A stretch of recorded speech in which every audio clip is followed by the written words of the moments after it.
জামাত ইসলাম করতে পারবি না, কেউ ভোট চাইতে পারবি না, এই মোবাইলেও হুমকি দিছে। তারপরে আমার 3-4 বার এভাবে ধরছে যে বাইরে যেতে পারবি না, এরকম হুমকি দিছে কয়েকবার আমারে।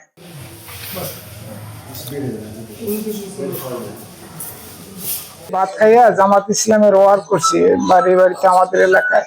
আমার সাথে 6 জন লোক ছিল। পরে সবাই মাগরিব বন্ধ করার পরে ওনারা চলে গেছে। আমি একটা মসজিদের নামাজ পড়ছি, মাগরিব পড়ে দোকানে পড়ছি যে এসা পড়ে যাবো, ওই মসজিদে আমি নামাজ পড়ি। তো এসা হইলো 7:30টায়। এসা যখন পড়ার পরে আমি ওই বসছি, যাইয়া দোকানে কেবল মাত্র বসছি, এর ভিতরেই বাচ্চু একটা লোহার পাইপ নিয়ে আমার কয় জামাত চোদা, ওই বাড়ি মাথা বসাই বাড়ি দিয়েছে। আমি বাড়িগুলো হাত দিয়ে ধরছি। আর ওর সাথে লোক ছিল আরো 15-20 জনের মতো লোক ছিল। মাসুর 7 নং ওয়ার্ড সহসভাপতি যুব দলের।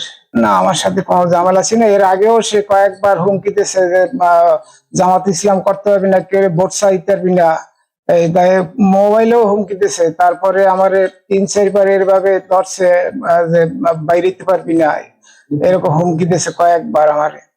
মোবাইলে দিছে এবং এই পথে কয়েকবার ধরছে, কিন্তু মারে না। এইবার মানে আমারে শেষ করার দিন আমি যদি বাইরে যাইতাম তাইলে আমার বাড়ি তো ওখান থেকে দূরে, তো ওই রাস্তায় বাইরে এলি কোলায় মারি হেলাইতো। আমি দোকানে বসা, ওই দোকানে বসেই পিটান শুরু করছে।